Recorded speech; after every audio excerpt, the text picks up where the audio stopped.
Today I am here at the Mile High Step, where leaders speak of progress and tourists take photos to mark the height of this city.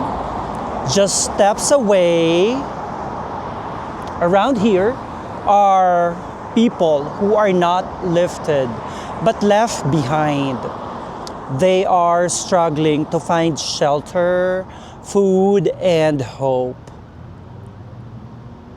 This is Denver, a city of gold and glass towers, and yet also of tents and broken sidewalks. This is a place where dream and the reality collide. The Mile High City is not just about altitude. It's about the distance between power and the powerless, between privilege and survival. But if you listen closely, beneath the politics and the skyline, there are voices asking not for pity, but for dignity. And maybe, if we hear them, Denver can rise together, truly a mile high for all.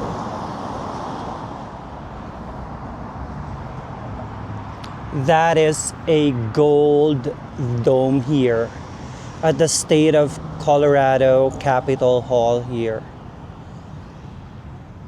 Such a beautiful building here. There are tourists here taking photos, and I'd love to hear their ideas here. Colorado for all. Colorado for all. This is where the leaders stand and discuss about the progress, but the contrast of people here. Around this is actually a park, protesting and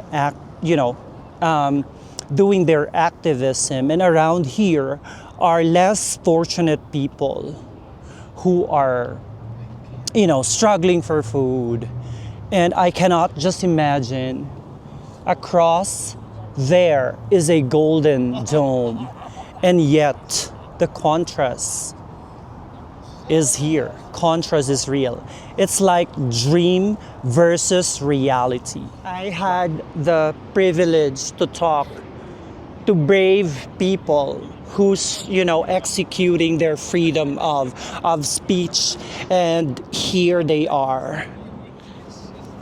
You gotta stop cutting Social Security. I'm hustling the dog on the tape. I'm running up stones on the edge of the bend. Rally the troops for another refrain. I sing this softly to myself.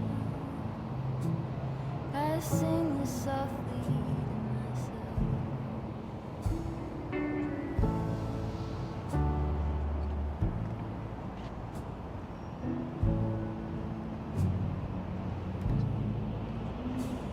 I'm buried beneath the sand.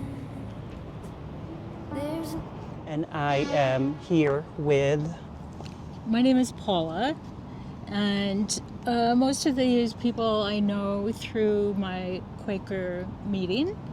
And as soon as it became evident to us that Trump was trying to destroy and succeeding in destroying our government, our democracy, and our country, basically, with no regard for law, we decided we had to do something. A lot of us are older. We don't want to we don't want to risk being injured because of how old we are. And so we decided to come out here and stand with signs. And it's not really organized. I bring the signs and people show up or they don't, but usually they do. It's very important for us to get the message out that wholesale destruction is being wrought right now by President Trump in Washington, and he's becoming a dictator. So we believe that there are, for instance, most of the people who watch Fox News don't know this. They don't know what's happening. So our demonstration is to remind them that there is something really, really important to think about and act on. What does democracy means to you? It means kindness to the people who live in the country. Is there hope in this country? Yeah, there's a lot. Yeah, for most of our lives, we've lived in hope and kindness. And so it's really difficult to imagine that it could be otherwise. What do you want to tell to people who got blinded in this government? Things are a lot worse than you think, and they're happening gradually, and they will hit you soon, you and the people that you love. So you need to stop the destruction, stop the dictator, return to democracy as we knew it, which was imperfect, and try to get kindness back into our lives again. Mm-hmm. We don't have a creed. We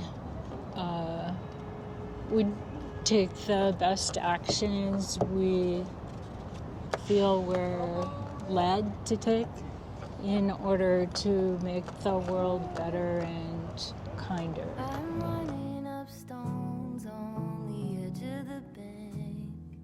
Rally the troops for another refrain.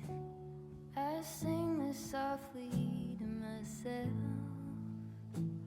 I sing this softly to myself.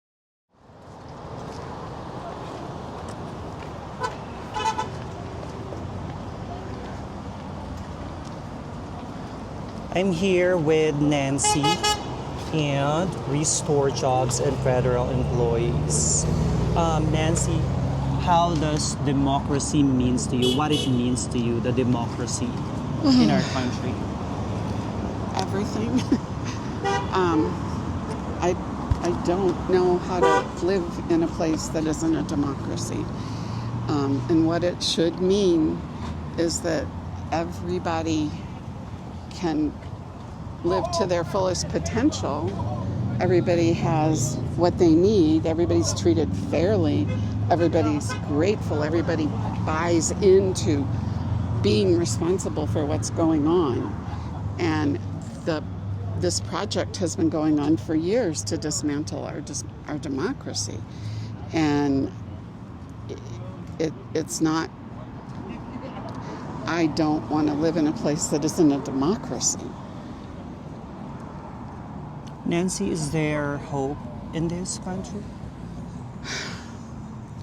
I can't think there isn't, but I'm very scared. And I'm not a conspiracy theorist. I just see that we've dismantled people's ability to figure out the truth. We've dismantled people's ability to trust the government. We've dismantled people's ability to speak with the government. And, reversing that is going to be not finished in my lifetime. But I'm working with my children to keep the fight going. So I guess I do feel like there's got to be some hope. How does it feel to see on television that families were separated from each other without due process of law. How do you feel about that? It's tragic. In terms of I feel nauseous a lot of the time. It's horrible. They are using my tax dollars to torture people. People have, and I feel angry because nobody stops and says, what is causing all these people to come here? Nobody looks at the root cause and goes to the root. I think these people would really rather stay in their country if they felt safe and felt like they could survive. And the question is, what's going on in the country that is happening? And the Republicans don't seem willing. Some of the Democrats were willing to look at that, but the Republicans are not willing to look at root causes. They're not willing to look at the root cause of crime. They're not, it's not logical. How it feels that our country became a country where just being true to yourself, for example, being black, being brown, being LGBTQ, is being persecuted, but criminals are, in the position, in the power. How does that feel?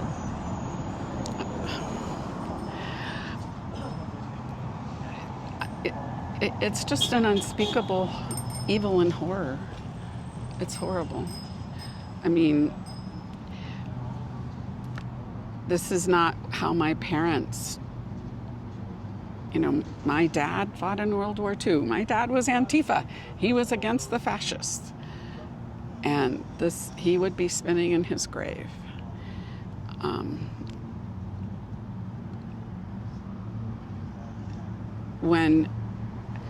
When we decided money was speech, and I'm not saying this country was ever perfect at all. It makes sense that something so revolutionary in political systems would take a long time to get to a really good point. And, also based on genocide and slavery, it's not going to happen overnight. But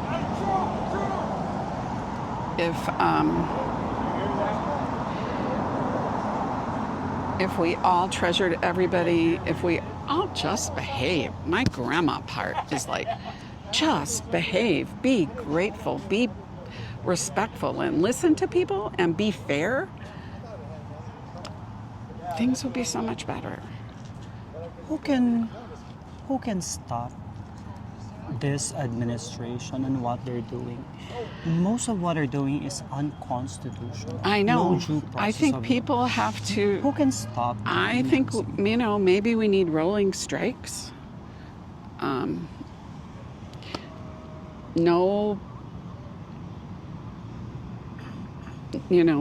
Nobody buy anything.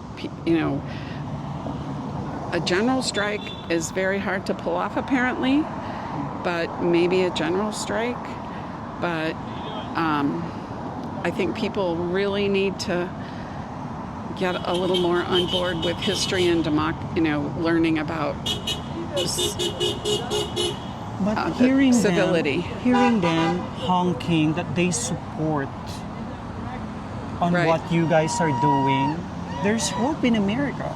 I think so. It's Hearing just them, really like hard. all these cars were honking once they see this. Nancy, I'm having goosebumps. There's hope. I hope it's not too late. I hope it's not too late. And I hope it's the just young... a really, really, really, I just don't want to be a Pollyanna falsely. I don't think we can ever give up hope, but it's a big job to stop these people, because we decided we weren't going to tax the rich, and we would let people amass all the money they could, and then they buy Congress people and judges and Supreme Court seats. And to turn that around is really, really hard. Nancy, I appreciate your bravery. I admire your bravery to execute your freedom with your group. You know, your power. Freedom is power. Your shouldn't voice, to be- execute your voice. I It should be admire you normal. guys. It should be normal. I appreciate it. Because but people are the really, power. It should People be are the normal. power. It should be normal. Do you think the young generation also should involve? Do you think they should Absolutely. be aware that the freedom And I is think they are. taking? I was down here on Monday, Labor Day, for the Workers Over Billionaires event, and it was populated mostly with young people, what I saw. And that gave me great hope. That gave me great hope. Thank you, Nancy. I appreciate you. Okay, thank you. Can we have a power hug for freedom? Thank you. Thank you.